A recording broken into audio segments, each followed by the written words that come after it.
None of us knows as much as all of us. There's combined wisdom and insights and knowledge when we bring people together. Wise words from my guest today, Joel Makower. Welcome to Companies That Care. I'm your host, Marie Gettel-Gilmartin, and this podcast is brought to you by Fertile Ground Communications. We help companies avoid boring and boost employee engagement, productivity, and brand recognition. Today, I interviewed Joel Makower, chair and co-founder of GreenBiz Group, a media and events company focusing at the intersection of business, technology, and sustainability. For more than 30 years, through his writing, speaking, and leadership, he has helped companies align pressing environmental and social issues with business success. Joel has written more than a dozen books about sustainability and technology, writes regular articles, co-hosts GreenBiz 350, a weekly podcast on sustainable business topics, appears regularly in the media, and serves on several company and nonprofit boards. The Associated Press has called him the guru of green business practices. Let's meet Joel and talk about the state of green business. Hello, Joel. Welcome to Companies That Care. Thanks so much, Marie. Great to be here. It's really an honor to be able to talk to you. The first time that I met you was at GreenBiz. You've really accomplished a lot in your career, so I'm really excited to hear more about that. Let's start out by having you just introduce yourself to our listeners. How did you get here in your life and career? Yeah, I'm a big believer in that old Lennon-McCartney lyric that life is what happens to you while you're busy making other plans. So I'm a journalist by training. I've been self-employed for my whole career, which is now 47 years, a long time. If you look retrospectively at the connective tissue of what I used to do, was I was a freelance magazine journalist, and then I went in the publishing business, and then sort of discovered green, if you will, about 1989. The through line for most of it seems to be around the intersection of business, technology, and society. So just for example, my first book back 41 years ago, 1981, was on the health effects of office environments. So it was about a lot of things that we now talk about, what later became green buildings and energy efficiency and healthy buildings and ergonomics and sick building syndrome or indoor air quality and even machine-paced work and office workers' rights. And I like seeing where those things come together, business, technology, and society. I studied journalism because I didn't have a clue what I wanted to be if I grew up. And my hypothesis at the time was that sticking my nose in other people's business, through that I would find something that I was good at and interested in and fit with my values and lifestyle. And for the first 15 years or so, it turns out what I was good at and interested in and all that was sticking my nose in other people's business and writing about it. But 1989, I had the opportunity to create the US edition of a British bestseller called The Green Consumer Guide, and had a weekly syndicated newspaper column soon thereafter in about 100 newspapers about the so-called green consumer movement. And I quickly realized two things. One, there was no green consumer movement in the US. I realized that as I looked over my shoulder, I was kind of standing there by myself. And number two, that the companies I was being asked to come in and talk to about this stuff were themselves grappling with a lot of issues around energy and waste and toxics, pollution of all sorts. And that was interesting to me. So I started in 1991, what we would now call a dead tree snail mail newsletter, the Green Business Letter, chronicling what was going on in industry in this, and things evolved from there. And so all of a sudden, about 1993, I remember looking back and sitting there thinking about the original hypothesis and saying, oh, wow, I'm home. This is what I was looking for. Or I found it, or maybe it found me. So it's been this great journey. And since then, it's just really been where I needed to be. And I wake up every day still excited about this whole space of sustainable business that we'll get into. Wow, that really astonishes me that you've been on your own your entire career. That must have taken a lot of chutzpah to be able to do that. It wasn't chutzpah, Marie, so much as persistence and slogging through the tougher times. It was more than offset by just the ability to live my life the way I want and work the way I want, when I want. And I work hard, maybe harder than a lot of sort of 9-to-5ers, but I just never could figure out what job and what kind of organization I would fit in. I'm probably that square peg that never found the round hole. So I made my own. Wow, I love that. I mean, I worked for CH Hill for 28 years. So I'm more used to the corporate environment. And I just put out my own shingle a few years ago. So it just really impresses me that you've been on your own this whole time. And then you built this incredible structure with GreenBiz, which we'll talk about. But going back to your childhood or your young adulthood, what was your relationship to the environment? And was there a particular experience that you had that made you decide to focus on that? I grew up in the San Francisco Bay Area in the 50s and 60s.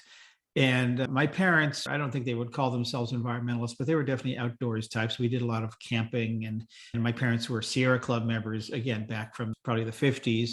It wasn't beaten over our heads, but we really appreciated things. I went to camps, one wilderness camp way up in Northern California in the Trinity Alps, almost as far as where you are in Oregon. No electricity, a lot of backpacking, and really got it to look at trees and geology and things, that, again, this was in my formative years in ages 12 to 15 or 17, actually.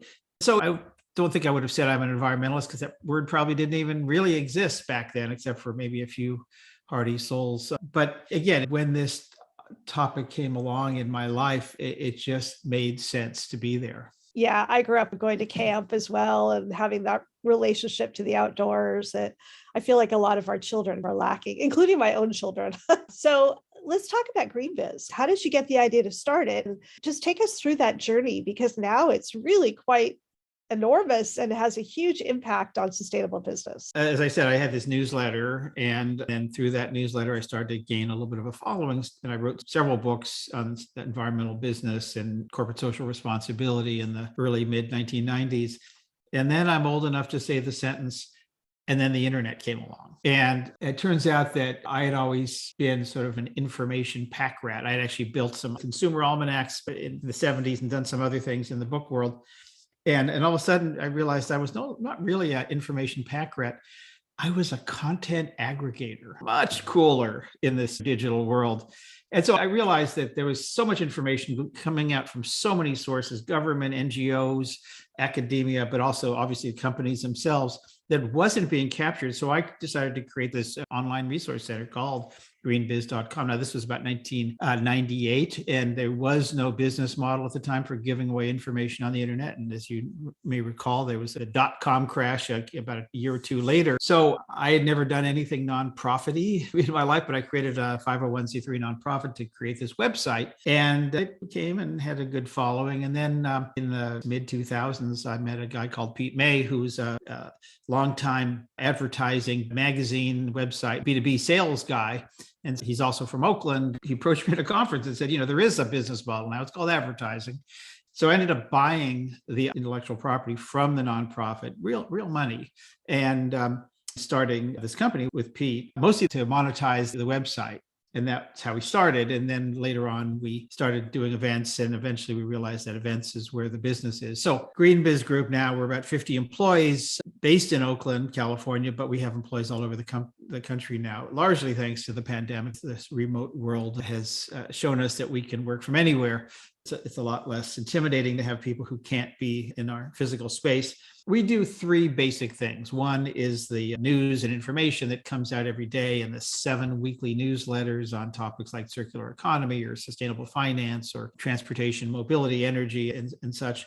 We do, in that vein, webcasts and webinars and podcasts and all the basic things that a media company would do. The biggest thing we do is events. And we have 4 event brands, one called GreenBiz, which I think you've been to, Marie, down in Phoenix every February. And that's for and about the profession of sustainability. We have one on the circular economy called Circularity. This year it'll be in Atlanta, and travel around a little bit. We do one on sustainable finance and ESG called GreenFin. It'll be in New York this year at the end of June. And then our biggest event is called Verge. It's about climate tech, and it's an expo, and we'll have 5,000 or 10,000 people there at the San Jose Convention Center in San Jose, California at the end of October. So the 4 events, then we do a number of online events, just virtual events as well. So they have the media, the events, and then the last piece is we have a membership group of sustainability executives from large companies, about 90 of them that we bring together pre and post pandemic. It's been online for a while for obvious reasons. We'll be coming back together, a physical space, multiple times a year for what we call peer-to-peer learning and what they tend to call group therapy. But it's this really interesting group of companies. I mean, the tech companies, Apple, Google, Facebook, Microsoft. We have 3 airlines, 2 railroads, 5 banks, 3 media networks, McDonald's, General Motors, B2B companies that most people, including me, had never heard of. And it's a really interesting group of companies. And they're all kind of the same in the sense of the kinds of things they're working on and struggling with. And so learning from one another it turns out to be a very valuable experience. So we have that called the GreenBiz Executive Network, and we're just now in the process of creating some more affinity networks. First one's on circular economy, and then we'll do a number of others. So we are for and about business, mostly larger companies, although small and medium-sized companies, there's plenty of those who come to our events and the website, and really helping them move the needle on the world's most pressing social and environmental challenges. So much to be proud of what you created. I've heard amazing things about GBEN. I remember when Brandy Wilson, I don't know if Brandy's still a part of it in her new role. She is. At J.R. Simplot, the big potato company up in Boise, Idaho. No, Brandy's a terrific member in very good standing in our world and a delightful person. She's really one of the most thoughtful people in sustainable business that I know. She is. Yeah, she's great. I miss working with her a lot. So in your most recent newsletter, you wrote about becoming immune to most mind-numbing headlines, which I think so many of us can relate to. But 2 stories out of India caught your attention. Can you share more about that? Sure. There were 2 headlines, I guess, in early May. One was that record temperatures in India are causing toxic landfills to burst into flames as the company grapples with heat waves. And the second, and these are really both about the same thing, but the second headline said, a 17-story tall mountain of garbage spontaneously combusts during an Indian heat wave. These, brought back to mind something we don't talk a lot about, but it's just the dangers of excessive heat that were increasingly going to become part of our landscape around the world, and particularly in places as we are speaking now in India, Pakistan, Bangladesh, where temperatures are in the mid 40s Celsius. I guess that's in the 100, 110, 115, 120 degrees, that the temperatures where humans can't survive because their bodies are unable to cool. But it's not just there. We certainly saw that in the United States, Pacific Northwest, where you are, back in 2021, all the way up to British Columbia, where we've seen these wildfires, obviously in California. In March this year, half of Mexico saw temperatures above 104 degrees. And that was this year. So it's just the ability for people to work. Lots of people have to work outside, farm workers most notably, but construction workers and others. The crops that we need to feed ourselves often can't survive, or the droughts that leads, which again goes to water, goes to crops, goes to everything in life. And so I was just really calling out that what's going on with heat. And there's a number of efforts to at least start to think about that. The Biden administration has a new heat illness prevention campaign, and they're also developing a national standard on heat stress for workers. Right now, only a few states, California, Minnesota, and Washington, have those standards. The city of Miami just hired their first chief heat officer, basically, to all of a sudden have someone who's on point to take the lead on climate and heat related issues. So this is just becoming a bigger issue. And sometimes it takes a headline like, a 17-story tall mountain of toxic trash spontaneously combusting to really say, wow, this is something we need to be looking at. So that's what I try to do in my weekly column and the weekly newsletter I write, is just bring some of those issues to light. My husband and I got engaged in India. We traveled there in '89. So I have a real affinity for India and concern about what's happening in the Southern Hemisphere around climate change. Yeah, absolutely. Very concerning. So GreenBiz provides incredible opportunities for environmental, social, and governance professionals to network, learn from each other, and push forward with the work. What lessons have you learned along the way in creating this organization and helping it grow? Well, some of it is that, none of us knows as much as all of us. And so there is combined wisdom and insights and knowledge when bringing people together. This is also, unlike a lot of topics, most other topics in business, where there's just a lot of it's pre-competitive or non-competitive, where companies who would never come and say, look, here's how we designed a marketing campaign, or here's how we're manufacturing cars more efficiently, would say, hey, come on over, let's show you how we did this employee engagement initiative, or any number of other things. There's just a lot of high desire to share, because everyone understands that, first of all, there is strength in numbers. There's also strength in diversity, as there is in nature, where the more we know about different ways that other people are doing, trying to reach some of the same goals, the stronger and better everybody gets. On the event side, one of the things we learned, Marie, is that the power of an event is certainly in the programming and giving people knowledge that they need. And it's certainly in giving them a good experience in terms of the venue and the food and all that kind of stuff. But it's mostly in creating community. And that sort of goes back to what I was saying before about the pre-competitive nature, that this is very much a community that wants to come together. And I think to maybe a large extent, that's the benefit of secret sauce, if you will, that GreenBiz provides. We created a community that did not exist. There are now, but they certainly weren't 5, 10, certainly 20 or 30 years ago, associations of sustainability executives from big companies. We didn't even talk about sustainability. They were EHS, environmental health and safety, or environmental, or whatever it was, or corporate responsibility. And so helping people understand that they're part of something bigger than themselves. We all can get tunnel vision. We all are head down in whatever the heck we do every day at work. And it's sometimes hard to see the bigger purpose, or that we're not alone, or that we're part of maybe even a revolution that even the people in it don't readily see. And so that's a big part of this, is how do you create a community and then drive that community to go further faster, and really give them the tools, the resources, the inspiration, maybe a little fear now and then, or have to dream them out a little bit from the stage, but inspire them and equip them and inform them and engage them, and maybe even entertain them along the way. So that's what we realized is important. Lots of other lessons about what it takes to move people that aren't necessarily unique to sustainability, but we're finding great value in understanding those in the sustainability space. Well, I remember Brandy talking about how in GBEN there's a confidentiality pact that they're not going to share information outside. I would imagine that protects the type of communication that is shared in that group. It's not exactly right, Marie. You can share anything you want, but we operate under the Chatham House rule, which is very common these days in business. It basically says that you can share anything you want that takes place in this room or in this event. You just can't name any individual or organization that's there. And that gives people the freedom to talk openly without necessarily, and some of these things are legal issues, or they're very sensitive around politics or company politics, or any number of things, in either internal or external to the company. One of the things, when you get a bunch of sustainability people together, they talk about what they failed at and they're trying harder to do, and what they learned along the way. So these are things that don't want to get out. But the lessons are ones that we openly share. And I think that's a very valuable part of this, is the ability to, and just for example, one of the things my colleague, John Davies, and by the way, GBEN, you mentioned it's the acronym for the GreenBiz Executive Network Membership Group we have. So if you remember, you send a question to John. I'm wondering who else has encountered this problem, or has done this, or knows about this. He'll anonymize it and send it out to all 90 members. 2 or 5 or 20 members will respond. He'll compile those, anonymize those, and send them out to all 90 members. Wow, that's great. So everybody gets to learn what everybody's learning.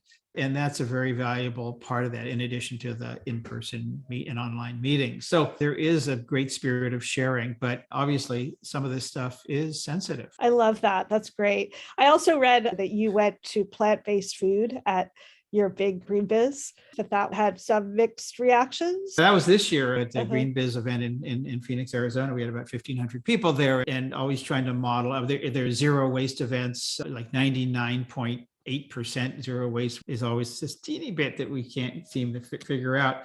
But we also, in the sense of trying to, model the world we all want to live in, or at least we model the change we want to see in the world. We went to plant-based and vegan and vegetarian food. It wasn't a screaming success for a number of reasons. One was that I think that the food wasn't that good. And it had something to do with the fact that the kitchen crew at the Marriott Hotel, where we had this event in Arizona, they didn't have experience with this. And we were asking them to do something they'd never done before. and a number of other things. But I think the bigger issue is that we went too far, too fast, in my opinion. I'm not speaking for the company, but that how you go to events and they have a buffet line and there's whatever the chicken or whatever it is, and then there's a vegetarian or vegan alternative. I think we probably should have flipped that script and had a vegan vegetarian thing, but have food, protein, fish, chicken or fish or something for people who want or need it in some cases, that animal protein physiologically, and show what a vegan or plant-based food can be, but not necessarily, as it were, shove it down their throats. And so we learned some things there. A lot of people were very, very appreciative, and some people were annoyed. And I have to say, I did not enjoy the food myself. That's too bad. And unwittingly, we ended up doing the opposite of what we intended. The intent was to show that you can eat well, delicious, well-prepared, nutritious food without eating meat. And instead we showed, it's still not ready for prime time. Lessons learned, huh? I mean, you can make really excellent vegetarian food, but you need to know what you're doing. Yeah. We have a conference coming up called Circularity, and I'm doing a main stage interview with Levi's, L'Oreal, and a company called Human Space that is called Tried, Failed, Learned. Companies always like to get on stage and talk about it. We did this, and it's, we changed this. They don't like to get up and talk about what didn't work. But, failing is part of success. I used to be involved in the venture capital world, and there's an old adage there that if your business ends up looking like your business plan, you probably did something wrong because you weren't open and adaptive and all that. Anyway, I think there's that failure, certainly of the food at the GreenBiz 22 event, was very much a learning experience. And we're going to do it right next time, or at least we're going to try. Great. Well, let's talk a little bit about the pandemic and global climate change. And what are some positives and negatives that you've seen come out of those two converging? Well, the negatives are obvious, just the horrific world we live in on both fronts, climate and the pandemic. But I think what we all started to see is that they're very similar. They were all about early concerted action, the need for that. We talked about flattening the curve, and we, certainly on the pandemic, and that applies. In fact, I wrote a piece about flattening the curve on climate. We learned the interconnectedness, what happens when we get things right, when people come together to solve huge, pressing, critical, life-threatening problems and challenges. We learned about the unintended consequences of you do something over here and all of a sudden something you weren't expecting happens over there. So I think it was a lot of learning there. I mean, the negative is that we waited too long. Things got out of hand before we fully understood the magnitude of things. I mean, some people did understand the magnitude. Even before we had the pandemic, they knew something like this would inevitably happen and it would be potentially horrific. But even when it started happening, there were people who said, I don't know, let's not rush into stuff. And then the political nature, where everything is now political, of the pandemic, as we all know very well, just as it is with climate, where some people, the vested interests, number one, want to protect what they have. And also the Democrats support it must be bad, say the Republicans, and vice versa. And so we're in a not very healthy place. I'm not understating this. We're in a very unhealthy place right now as a society, as a world, where we seem unable to take on huge challenges. And I think the pandemic has laid bare that fact as we now think about this slower moving but more impactful pandemic called climate change. It's going to be a bigger challenge than we thought, not just because the problems are going to maybe be worse than anyone had anticipating, but our ability to take it on is going to be challenged. And I think another similarity that I see is the way that it affects communities of color or people in less developed countries or things like that as well. Yeah. Yeah, absolutely. The marginalized communities are always the one to suffer the most. The people who couldn't work from home, who had to wash dishes or clean offices or work in retail or anything else. They're often the lowest paid workers and they suffer the biggest impact. And we let them. Shame on us. Yeah, exactly. Let's talk about the war on plastics. Back when I was at CSJM Hill, we were really trying to eliminate bottled water and stuff like that. And I'm discouraged to see how it seems like we've taken our eyes off that, especially during the pandemic.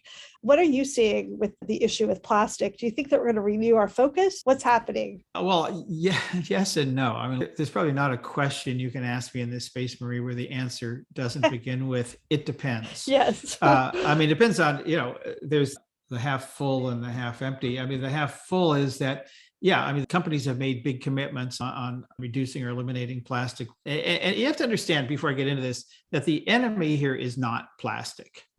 It's plastic waste. Plastic has lots and lots and lots of benefits in sanitation and safety and lightweighting and just making so many things possible. I mean, I'm sitting in my office and I'm looking at lots of things made of plastic. Not a lot, but a few. So the issue is plastic waste. And during the pandemic, we had a lot of disposables and, but we're coming out of that. So I think these company commitments are going to continue. They have to continue. And there's lots of people watchdogging them. The half full part, or the half empty, I guess. So the bad news is that the plastics industry has very big plans and they're scaling up in a significant ways to what are called crack natural gas in order to create these are billion-dollar plants in order to create the precursor ingredients for plastic. These plants are now in production or in the planning stages all over the world, and a number in the United States, because the plastic industry thinks they're going to double their output of plastics in the next decade or two. And that goes to global demand, not just here in the United States. So there's an about turn that needs to take place. There's a reckoning that's going to happen as we learn more about ocean plastics and the impact, not just on fish and not even just on seafood and marine life, but on climate change and the ability for the ocean to absorb the greenhouse gases it naturally does. This is another collision course that's a sort of a subset of climate change and a subset of everything else, where we're just looking at these. As much as the world of business can be a force for positive change, it's still very much a force for negative change. And that's the duality in which we in sustainability live every day. At the same time, the number of people who are climate deniers and all that, it's dwindling quickly. And there may be disagreements over what needs to happen and how quickly, but people are recognizing the problem and they're starting to be more cognizant and the need for some of the basics, recycling and composting and reducing and reusing and all those good things we've been talking about for decades. That's good news. So that's a good segue to my next question, which is, what hopeful things are you seeing in the areas of climate technology? Well, this is what gets me out of bed every day. There's just so much going on. It's very exciting. We have a whole event. I mentioned Verge on climate tech.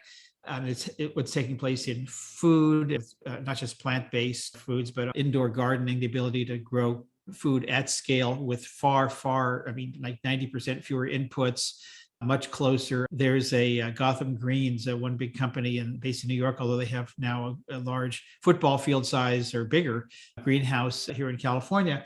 They have one on top of a Whole Foods, on the roof of a Whole Foods in Gowanus in Brooklyn, New York. I mean, talk about food miles. I mean, that's food steps. They're growing stuff that they're selling downstairs. That's kind of cool. And when you think about food resilience and food security and solving the food desert problem where a lot of poor communities don't have any grocery stores, this is very exciting technology. But you go into carbon removal and making things out of carbon plastics and textiles and building materials. You look at obviously vehicles and fleets, and not just the electric, but a number of other things, and how that goes into not just cars and trucks, but airplanes and other things, ships, and the way we're deploying technologies to get rid of those very polluting transatlantic and trans-Pacific liners.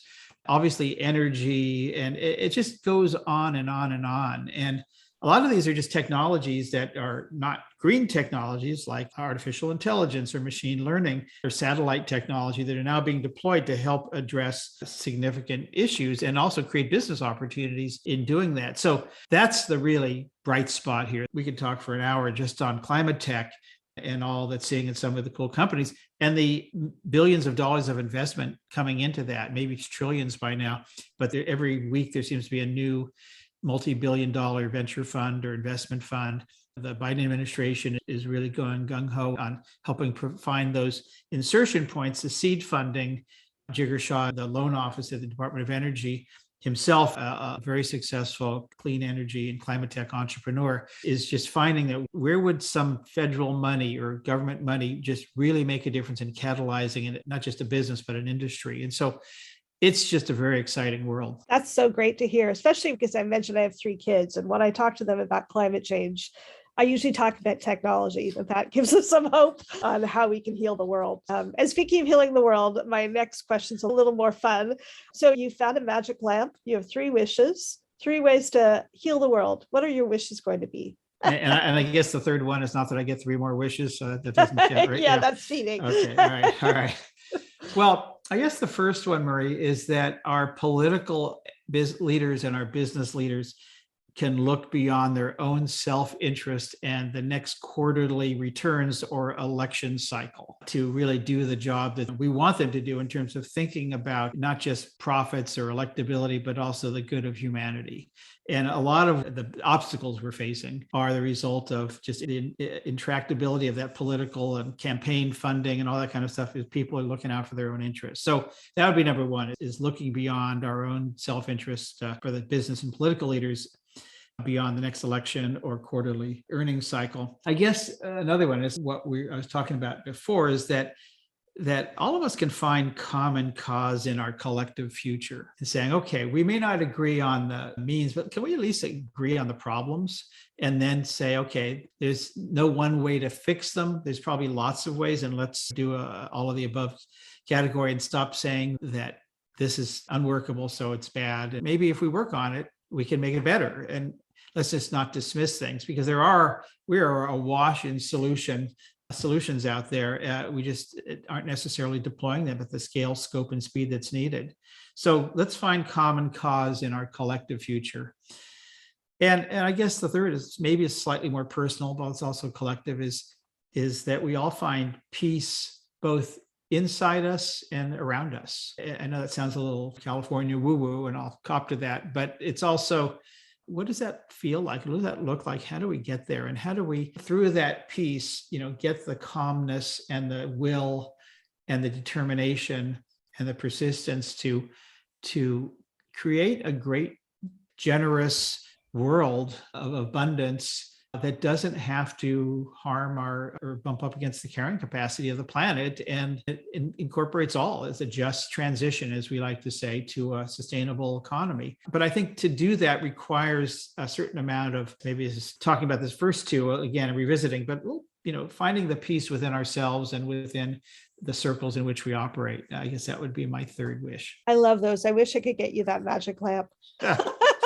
I support those wishes. You are in the business of working with, connecting, and amplifying the work with companies that care, which is the whole purpose of this podcast. So what advice do you have for people who would like to create companies that care, or change their companies to be companies that care? Well, first, start somewhere. It can be overwhelming. There's so much to do, and it can feel like a distraction, but start somewhere. Just jump in. And I think a lot of people are afraid to do that. Companies that care, I have to say, it rubs me a little bit the wrong way. Not that companies shouldn't care, but companies are not people. They're not beings. And companies will never care. But I guess that's what you're getting, is companies where the people care and the company's headed in that direction. I think it's important that, first of all, to understand the impact you have in the world as a company, both positive and negative, and to amplify the positive and figure out how do you reduce the negative. And it may be in waste and emissions that are the traditional things we think of when we talk about environmental issues, but it also may be in the way we treat people or perpetuate certain inequities in the world. Once you understand them, then first of all, you don't have an excuse for inaction. But then the second thing is to create a plan. What are you going to do about it? And what's the plan? Is it a bold, audacious plan? Is it just an aspiration, or do you actually have targets and timetables and say, by 2025, we will do A, B, and C? And, it doesn't have to be an all or nothing. We're going to totally eliminate inequity or whatever. But what are you going to do for your part? What's your fair portion, or maybe unfair portion, of solving the problem? And then the third part, once you know the issues and you're doing something about it, is how are you talking about this stuff, both internally and externally, educating people, engaging, learning from others, sharing not just what you're doing, but why you're doing it, so that, because people say, that seems like sort of a distraction. Why are you doing this? And say, well, there actually is business value here. We can improve our products. We have some innovation. We can attract and retain talent. It's actually saving us money. It's actually making us money because we're finding new business opportunities. and bringing others into that conversation. So I like to say, what do you know? What are you doing? And what are you saying? Those are the three questions that I would bring to the table. Yeah, that's great. The name Companies That Care is shorter than Companies with People That Care. Right, I know. I totally agree with you though on that. I think it's probably because we're word people that we think that way. Yep. So do you have anything else that you'd like to share with our listeners? Well, wherever you are in this conversation or on this journey, thank you, first of all, for whatever you do, whatever concerns, and you're curious and you haven't done anything. Thank you for the curiosity. Now, how do you step into that curiosity and do something or do more if you're already doing something and do the right things? We all tend to think that we can still recycle our way to solving climate change. Not so much, not at all, actually. And so are we doing the right kinds of things? But thank you for that. I would say that activist groups have 5 words that if they said to companies, we would get a lot further, which is thank you, now do more. Mostly you're good at saying not good enough. And so in companies, it's frustrating. And we at GreenBiz, we have lots and lots of free resources. As I said, we have 7 weekly newsletters, way more than you're going to want, but there's some good ones in there. Just go to greenbiz.com/newsletters. We have 3 or 4 or 5 or 6 free webinars every month on a whole range of topics and a daily news. And of course, there's conferences and things that cost money, but I'm not going to pitch those. Just come and learn. And it's pretty interesting and enlightening and hopefully inspiring as well. Yeah, your newsletters are excellent. I highly recommend them. I always learn something. Thank you so much for your time, Joel. It's been a great conversation. It's been my pleasure, Marie. Thanks so much. Okay, have a great day. Thank you, Joel. All right, take care. I enjoyed hearing how the following Joel had developed from his snail mail newsletter exploded with the arrival of the internet. Now grown into an impressive pioneering company, GreenBiz has built a one-of-a-kind community in sustainable business. As an entrepreneur, I find Joel's success to be incredibly inspiring. He took his own personal passion about sustainability and his belief that businesses could work together to improve the world and turned that into a powerful collaborative community that stretches far beyond what he probably imagined it would be. Thanks for listening to Companies That Care. Let me know what you think about this episode by emailing me at marie@fertilegroundcommunications.com. I alternate the Companies That Care podcast with my original podcast, Finding Fertile Ground, which shares stories of grit, resilience, and people finding their fertile ground in their life or career. On both my podcasts, I strive to highlight voices from historically excluded populations, people who don't always get a platform. Both podcasts are brought to you by Fertile Ground Communications. We help companies avoid boring by making communications painless and boosting employee engagement, productivity, and brand recognition. We turn lackluster, jargon-filled, or technical prose into clear, dynamic narrative. Learn more at www.fertilegroundcommunications.com. Our music is by jazz pianist Jonathan Swanson. Look him up if you like the music on this show.